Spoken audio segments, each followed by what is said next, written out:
और इस वक्त की बड़ी खबर, राजस्थान में आज ही सीएम के नाम का ऐलान संभव है। आज विधायक दल की बैठक है, दोपहर 3:45 पर जयपुर में विधायक दल की यह बैठक शुरू होगी और ठीक इस बैठक के बाद सीएम के नाम की घोषणा कर दी जाएगी। थोड़ी देर में ही जयपुर पहुंचेंगे तीनों पर्यवेक्षक, क्योंकि कल जिस तरह से हमने देखा था विधायक दल की बैठक से पहले दिग्गज नेताओं के साथ पर्यवेक्षक एक मीटिंग करते हैं। क्या ठीक उसी तरह की बैठक राजस्थान में भी होने वाली है? वहां पे एक रणनीति तैयार की जाएगी। क्या आगे खाका रहेगा विधायक दल की बैठक का? किस तरह से सीएम के नाम की घोषणा की जाएगी? कौन प्रस्ताव करेगा, कौन समर्थन करेगा? इसको लेकर अब ये सिलसिला शुरू हो गया है। जयपुर पहुंचेंगे तीनों पर्यवेक्षक और इन तीनों पर्यवेक्षकों में एक बड़ा नाम रक्षा मंत्री राजनाथ सिंह भी है, विनोद तावड़े हैं, सरोज पांडे, ये तीनों पर्यवेक्षक हैं।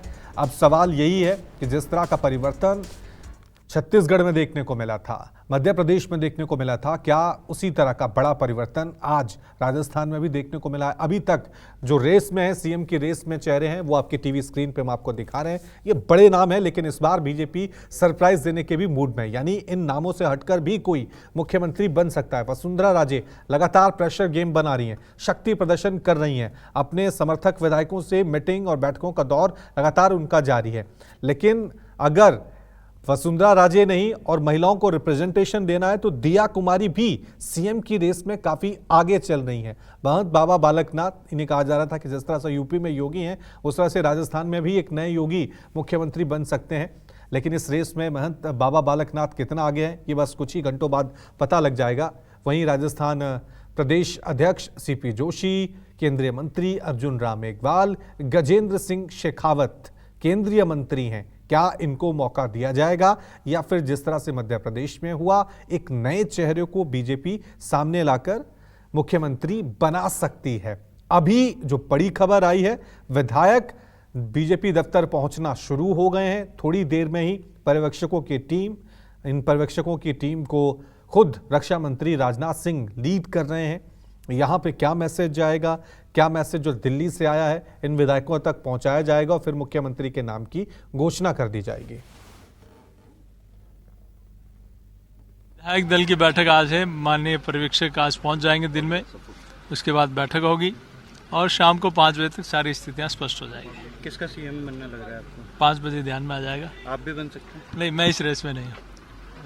देखिए, राजनीति संभावनाओं का खेल है, परंतु ये बात सही है कि विधायक दल आज शाम 4 बजे तय करेगा राजस्थान किसके हाथ में होगा और इसका निर्णय करेंगे दुनिया के सबसे लोकप्रिय नेता, जिनके चेहरे पर, जिनके नाम पर, जिनकी नीतियों के आधार पर राजस्थान की जनता ने डबल इंजन की सरकार को जनादेश दिया है।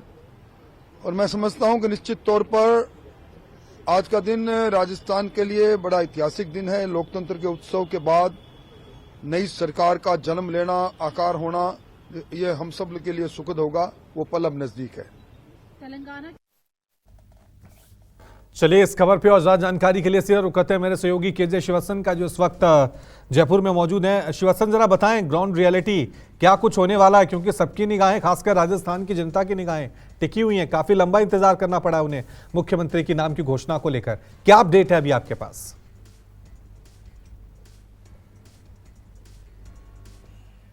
रवि, देखिए, कौन मुख्यमंत्री होगा ये तो अमित शाह और नरेंद्र मोदी को ही पता है, या जो पर्यवेक्षक आ रहे हैं उन्हें बताया जाएगा। लेकिन इसमें जो आपने नाम बताए थे उसमें 2-3 और नाम भी ऐड किए जा सकते हैं, जिनमें सबसे पहले ओम माथुर का नाम आ गया, सुनील बंसल का नाम आ सकता है, अनीता बघेल का नाम आ सकता है। लेकिन कोशिश ये होगी कि ऐसा चेहरा मुख्यमंत्री दिया जाए जो कि किसी गुटबाजी में नहीं शामिल उसका नाम था, पार्टी का, संघ का कार्यकर्ता रहा हो और काफ़ी वक्त से संगठन के लिए काम कर रहा हो। इस तरह के चेहरे पे प्राथमिकता दी जाएगी, जो राजस्थान में न केवल 5 साल तक सरकार को मजबूती से चला सके, बल्कि राजस्थान की जो परंपरा है, एक बार कांग्रेस एक बार बीजेपी को सत्ता में आने की, उस रिवाज को भी जो ब्रेक लगा सके, ऐसा चेहरा ढूंढा जाएगा। कॉम्बिनेशन जातिगत समीकरणों को साधा जाएगा। यदि छत्तीसगढ़ मध्य प्रदेश की बात की जाए तो छत्तीसगढ़ में आदिवासी और मध्य प्रदेश में ओबीसी आ चुके हैं, तो यहाँ से जनरल समाज का जो है उस कम्युनिटी से किसी को बुलाया जाएगा, क्योंकि वो बीजेपी का कोर वोट बैंक है। ये वसुंधरा राजे का घर है, 13 नंबर का सिविल लाइन बंगला है। अनंत विजया इस घर का नाम है। क्या वसुंधरा राजे एक अनंत राष्ट्रीय उपाध्यक्ष होने के नाते है या नहीं, इससे संकेत मिलना साफ हो जाएगा कि किस तरह से विधायक दल की बैठक होगी।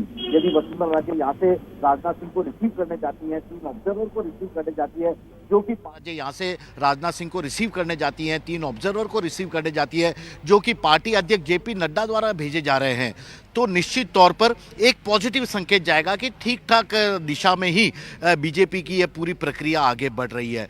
लेकिन जो नाम की बात की जाए तो संगठन के काम का अनुभव रखने वाला, पीएम मोदी के करीब, जिस पर पीएम मोदी खुद भरोसा कर सके, ऐसे नाम को विचार किया जा सकता है। और ओम माथुर जैसे जो नाम मैं बता रहा हूं, जनरल कम्युनिटी, क्योंकि महिला आदिवासी हो चुके हैं, महिला, दलित और जनरल कम्युनिटी, ये 3 ही वर्ग बाकी हैं। पीएम मोदी बार बार, रवि जैसे मैं आपको भी बता चुका हूं आपके शो में 10 बजे वाले में, कि कहते रहते थे उनकी 4 ही जात है, आदिवासी, महिला और युवा, इस चारों को ही वे साधने की कोशिश करते हैं। तो उन्होंने आदिवासी के तौर पर गरीब को साधने की कोशिश की है, ओबीसी के रूप में मध्यम वर्ग को साधने की एक तरह से कोशिश की है। अब बचा बीजेपी का कोर वोट बैंक युवा और महिला। क्या इनमें से कोई नया चेहरा होगा या किसी ऐसे सीनियर नेता जो राजस्थान में गुटबाजी को लगाम लगा सके? और इस पे कौन खड़ा उतरता है श्रीवत्सन? दिया कुमारी, अगर परिवर्तन होगा तो दिया कुमारी इस रेस में क्या माने कि सबसे आगे चल रही हैं? जी देखिए, दिया कुमारी का नाम इसलिए बहुत आगे नहीं कहा जा सकता कि बीजेपी उन पर अभी कुछ और वक्त इंतजार करना चाहती है, उन्हें परिपक्व बनाना चाहती है राजस्थान में कोई बड़ा ओहदा देने के लिए। इसके अलावा दिया कुमारी राजपूत समाज से आती है। राजपूत समाज वैसे भी देखा जाए तो बीजेपी का कोर वोट बैंक है, कहीं नहीं हिलने वाला। तो उसकी बजाय बीजेपी ऐसे किसी वोट कोर समुदाय के या समाज के लोगों को आगे लाएगी जिसको वह साधने की कोशिश कर रही है या अपने साथ मजबूत से पकड़े में बनाए रखने की कोशिश करेगी।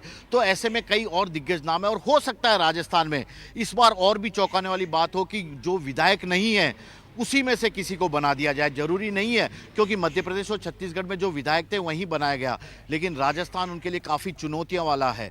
चुनौती न केवल वसुंधरा राजे की है, बल्कि यहाँ पे जो गुटबाजी फैली हुई है, जिसे लेकर कांग्रेस लगातार आक्रामक भी रही है, और पार्टी को जो रिवाज बदलने का 5 साल बाद राजस्थान में अभी से उसे मेहनत करनी है, उसको ध्यान में रखकर यहाँ पर कोई बड़ा फैसला लिया जाएगा। रवि, तो ठीक है, अपडेट मेरे सहयोगी शिवसन बता रहे थे, विधायकों का पहुंचना शुरू हो गया। पर्यवेक्षकों की टीम पहुंच जाएगी ठीक 3:45 या 50 मिनट के समय पर यह बैठक शुरू होगी, और इसके लगभग आधे घंटे या 35-40 मिनट बाद जो इंतजार राजस्थान की जनता कर रही है या देश की जनता कर रही है कि राजस्थान का अगला मुख्यमंत्री कौन होगा, उसका जवाब मिल जाएगा। सवाल यही है कि राजस्थान में बीजेपी क्या वही फॉर्मूला अपनाएगी जो छत्तीसगढ़ में देखने को मिला है, जो मध्य प्रदेश में देखने को मिला है? इसमें क्या ट्रेंड देखने को मिले हैं? पहला ट्रेंड तो ये कि छत्तीसगढ़ में परिवर्तन हुआ है, मध्य प्रदेश में परिवर्तन हुआ है। छत्तीसगढ़ में हालांकि विष्णुदेव साय का नाम पहले से चल रहा था, लेकिन मध्य प्रदेश में बिल्कुल चौंकाने वाला नाम दिया था जो किसी के भी जहन नहीं था। मोहन यादव को मुख्यमंत्री बनाया गया था। क्या इसी तरह का ट्रेंड, इसी तरह की कह सकते हैं कि रणनीति बीजेपी राजस्थान में भी अपनाती हुई नजर आएगी? लेकिन शिवसन, एक सवाल यह है, क्योंकि मध्य प्रदेश और राजस्थान में हमें किसी तरह की कोई बगावत, कोई प्रेशर गेम देखने को नहीं मिली है, लेकिन राजस्थान में वसुंधरा राजे ने हल्के से तेवर तो दिखाए हैं अपने। इसे बगावत नहीं कहा जा सकता, लेकिन कोशिश की है कि मैं हटूंगी नहीं, लड़ूंगी नहीं। अब ये माने क्योंकि विधायक दल बैठक कुछ घंटों बाद ही है तो वसुंधरा राजे को शांत करा दिया गया है, या फिर अभी भी वो मोर्चे पे डटी हुई हैं?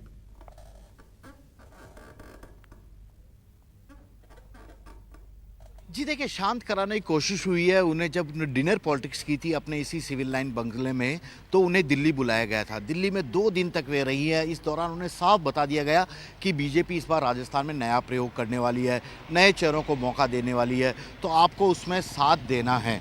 और संगठन से जुड़े किसी शख्स को ही पार्टी या तरजीह देगी। ऐसा नहीं है कि जो संगठन का नहीं हो दूसरे पार्टी की विचारधारा का उसे बना देगी।